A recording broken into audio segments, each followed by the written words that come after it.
Up or down? Oh no, definitely down. What is going on, guys? It is your boy Motorman today with a new episode. And you see this place, it's all abandoned, it's all closed down. You can see the sign up there, it's been completely overgrown. I thought this would be the perfect place to start the video. Reason being because right in there, you not, I'm telling you the truth, 100%, used to be crocodiles, man. Crocodiles, I'm not joking. This was a crocodile park and they've closed down, so perfect place to start the video.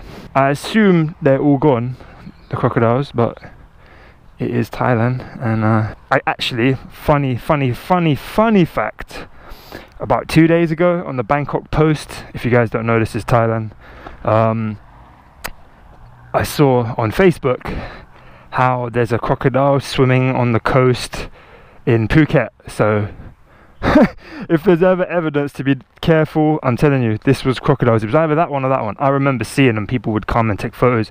Not my thing. But anyway, in today's video, as you guys can see, and if you are following me, you will see I have a lovely 2016 MT-09. Before this, I had a 2017 MT-09. If you want to know why I've gone the reverse way, definitely go through my videos, click that card above, and you'll see why I got this bike and why I sold that one. But anyway, in this video, MT-09 versus MT-10 and the MT-07. Which one should you buy? The first thing I want to say, I have owned two MT-09s, like I just said. I owned an MT-07 for about almost 2 years, and I had a extensive 2-day big trip on an MT-10. So I have a lot of experience of Yamaha's MT range. I thought, with the amount of experience I've got, I have to make this video. For me, I started on the smallest one, the MT-07. I mean, they do have an MT-03 in Thailand, but let's not get into that. Like I said, after the MT-07, I did go to the 9. So I worked my way up. Should you do the same thing? Should you just jump into an MT-10? Stay tuned to find out. The rain is starting to pick up, I think. There's a lot of rain. I just left that crocodile farm literally like 5 minutes ago, went up there, so much rain, U-turn, come back. I don't have to go that way, and it just looks like it's getting gradually worse. Let me say instantly, should you skip the MT-07 to get a 9 or a 10? And quite frankly, just no, like you really shouldn't. I'm back at the crocodile farm, look at this. Alright guys, now I'm gonna leave the bike there for a second. Hopefully it's okay, so hopefully no one steals my GoPro. This is the crocodile bit, not the bit I was at just over there. Damn, look at this. Imagine if I drop my key now. Woo! Actually, you can, it's actually really shallow. That's the deep bit. Well, I hope they got all the crocodiles out. If they didn't, maybe there's one living under this.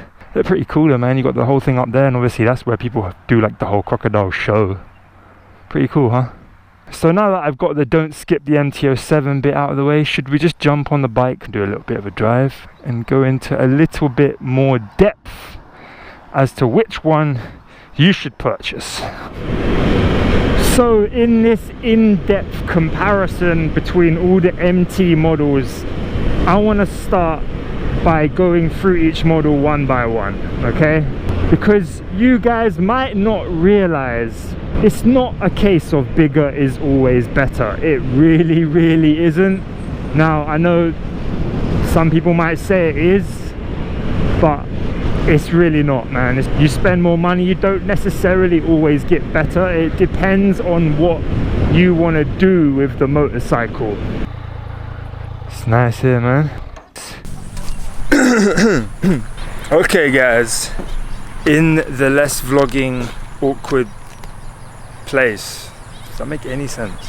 But man, It's just so beautiful in northern Thailand, in Chiang Mai. So beautiful. Can you see the rice field behind me? Can you see that? But I'm telling you, like, it's so awkward to vlog when people are driving about. I'm telling you, bruv, so awkward. So awkward, so awkward. Oh my god, so awkward. Okay, so I'll tell you what I'm gonna do with each bike, the MT-07, 9 and 10. As I go through them, I'm gonna kind of give them marks out of 10.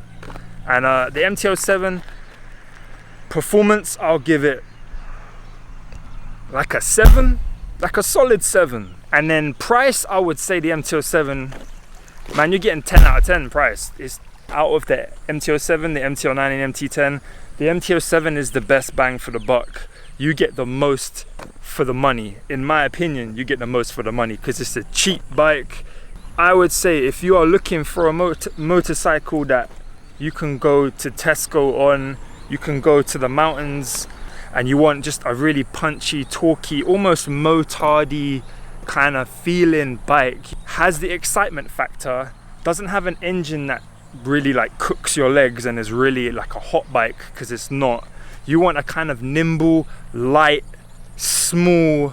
You could do a track day on an MT-07, easily got enough in the tank. You can wheelie it like a second gear on that bike, wheelies all day. Obviously first does as well. It's a light, nimble, really fun bike. It's like the kind of Grom of the big bike world in a way. It's like fun and easy to with.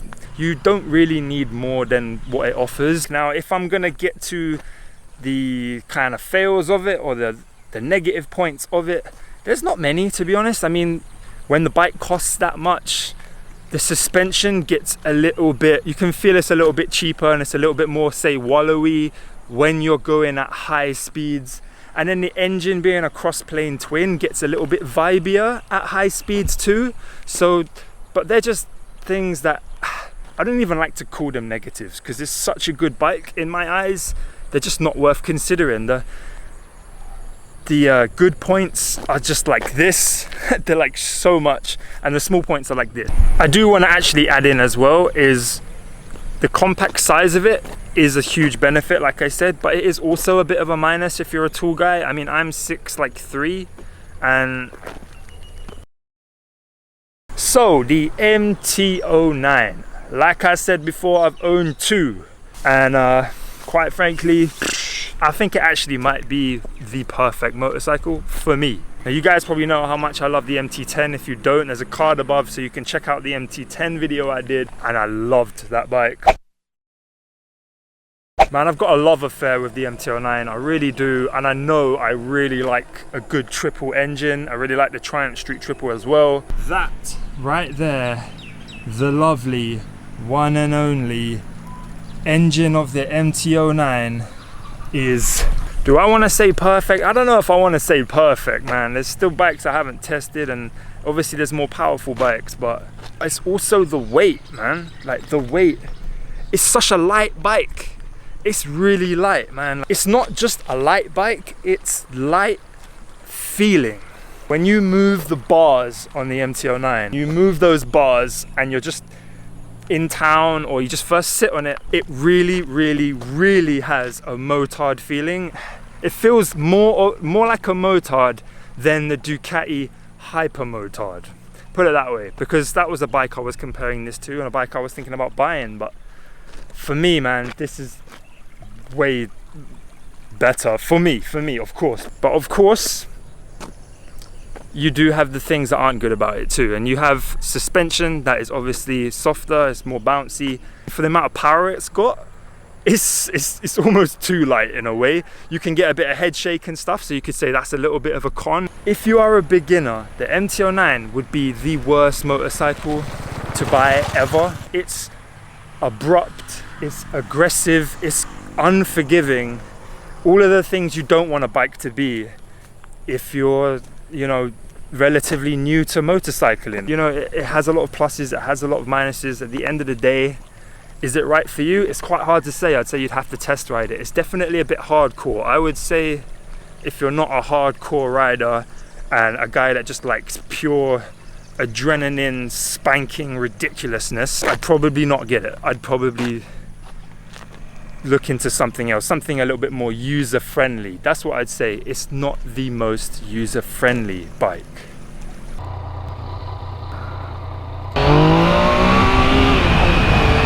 Oh man, the weather is nice now.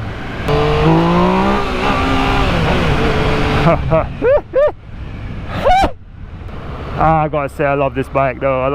I just love its like abrupt stupidness. But yeah, like I said, it isn't the most user-friendly motorcycle. It does lack a bit of refinement, so you could kind of say they are the kind of negatives of the MT09. For me, it may just be the perfect bike. If I was going to rate the MT09 out of 10 for performance, I would probably give it like a 9.5. In fact, I'll say a 9. I'll give it a 9 out of 10 for performance, and for price, I'll probably give it a 9 out of 10 as well. To be honest, I probably would. I don't know where the f I'm going. Which way should I go? It's so nice around here. Honestly, it's just so nice, man. It's so beautiful. Like, rainy season has got to be, I don't know if I want to say the best season to ride. I'd say cold season's got to be the best, just because rain sometimes is kind of annoying. But in terms of beauty, man, rainy season is just the season, man. I'm telling you, like, the clouds fall, and then like the mountains are like way higher than the clouds, and oh, it's amazing. Like, it's absolutely amazing. It's nothing short of phenomenal. But I'm just fighting with the rain right now, man. It's just... Alright, I've been caught in the rain here. Okay, so considering I'm basically stranded in the rain right now, I mean, it's not too bad, but I thought perfect time to talk about the MT10. Pros and cons of the MT10. The main pro, just like every other MT, I would say, is the engine. The second, or I don't know, maybe the most characterful engine, I don't know, it'd be between the MT07 and the MT10 which one has the most character, but they both sound so nice. Engine, fantastic, loads of torque, loads of power, but you might be surprised to hear this definitely has more instant pull than the MT10. The MT10, you have to wait just a second, just a little bit, and then once the revs build a little bit more, it goes mental. It gives you loads and loads of usable, fun, fantastic power. It's a cross-plane inline 4, so it doesn't sound or feel or have the character of a regular inline 4. It's not boring by any means. But the MT10 still has a user-friendly aspect the MT09 doesn't have. Like I've said before, the MT09 would be the worst beginner bike, where the MT10, I think it would be okay. Like, it's kind of weird to say. You have to be like a sensible guy. You can't be like a stupid, you know, guy just going like that all the time. The MT10's way too powerful. It's user-friendly, and the MT09 just doesn't have a very user-friendly aspect kind of to it. It's hard-edged, and I love that. So I would say the two main pros for the MT10 would be that engine and all-round refinement. You mix that kind of characterful, powerful engine with all of the refinement that the bike has in general. It's very user-friendly, but also very powerful. It's also good for a tall person. Now that would lead me to the cons of the MT10.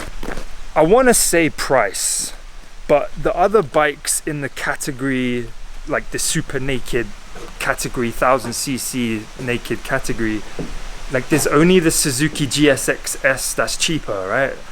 I'd like to try that bike, but everything else is more expensive, so the price is a good thing, but for me it's a bad thing. It's how much more bike you're getting. It's not worth the increase in price, in my opinion, of course. But if you're doing a bit better than me and financially, by all means, go for it. It's a fantastic bike. There's not many bad things you can say about the MT10. I didn't think the weight was a bad thing, personally. 210 kilos, it didn't feel heavy. It felt fine. It felt like if it was any heavier, it would be a problem, but it wasn't, so it's not. I guess you could talk about the looks of it. The looks are very Marmite. They're very controversial. Do you like the looks of the MT10? I personally, I really like it, actually. The way one light lights up on from the front when you look at it, The Rapist, that's what I call it. It looks deadly, man. It looks so cool. The most badass looking bike. If you didn't watch my MT10 video, definitely watch that. I basically compared the MT10 to Vladimir Putin. Yeah, that's right, Vladimir Putin. MT10, love it. MT09, freaking love it. MT07, freaking love it. Which one should you choose? That's the question. I do not know where I am right now. Where the hell is this? What? This is like something out of like, I don't even know, man. Like the Grinch or some like Beauty and the Beast, or like I don't even know, man. Some Blair Witch. I'm gonna end up doing bare circles. Don't know how to get out. Bruv, what was that? You see that? What was that? Oh no, it's just a rock, like bug now. But I feel like I'm gonna get chased by like some kind of high on crack smoking gingerbread man or something, boy. Which one should you buy? Should you buy the MT-07, the MT-10, or the MT-09? Like a lot of things in life, like a lot of hard choices, they're not black and white. It's really, it's not a black and white thing. You can just tell. I always recommend everyone to test ride every bike that you have available. If you can get a test ride, do it as quick as you can, because that's the most efficient way. After doing that, or with doing that, watching this video, of course, if you know you're going to mainly be driving in town, going to work, maybe going to the office, you're just more like popping in and out of traffic and having fun with talk. You just like to drive in an urban environment with your friends, right? If that's how you drive, the MT-07's got to be the bike for you. Out of all three, it's the best one. If you are a kind of hardcore rider, you like to just wheelie a lot, you're a squid. That's the best way to say it, right? That's how everyone says it. You're a bit of a madman. You like to just, you know, kind of f*** about a lot. You're kind of like no f***s given kind of guy. If you like those kind of motard kind of esque type of bikes, you just like to f*** about, I'd go for the MT-09. It's the most lightweight, flickable, ridiculous bike, but it is sharp edge, so it does have a less user-friendly edge to it. Now the 10, I would say, is perfect if you're going to go touring. If you're a guy that just wants a really powerful bike but wants refinement at the same time, wants to be able to do everything, wants to, you know, really cares about when you hit a bump and it not being wallowy. You know, wants to do a proper track day but maybe wants to drive thousands of kilometers potentially to get to that track, do that track day and come back. Now obviously you can do that on this, but the MT-10 is just all round more accommodating for that type of use if you don't just have a lot of money. I think the MT-07 is a great starting point. The MT-07 is such a highly rated bike. It got Bike of the Year for like 2-3 years in a row, I'm pretty sure. It really does do everything very well. They're my kind of thoughts on all three bikes. If I was going to recommend one to you and you don't really know what one to go for, I would say an MT-07. I hope this video has helped you guys. I'm going to wrap it up here. If you like this video, subscribe. If you really want to support the channel, link in description to Motoman Big Cartel's store so you can buy a Motoman t-shirt or just some stickers, man. Every little bit helps. Thanks for watching today, guys, and I will see you in the next episode of Motoman out.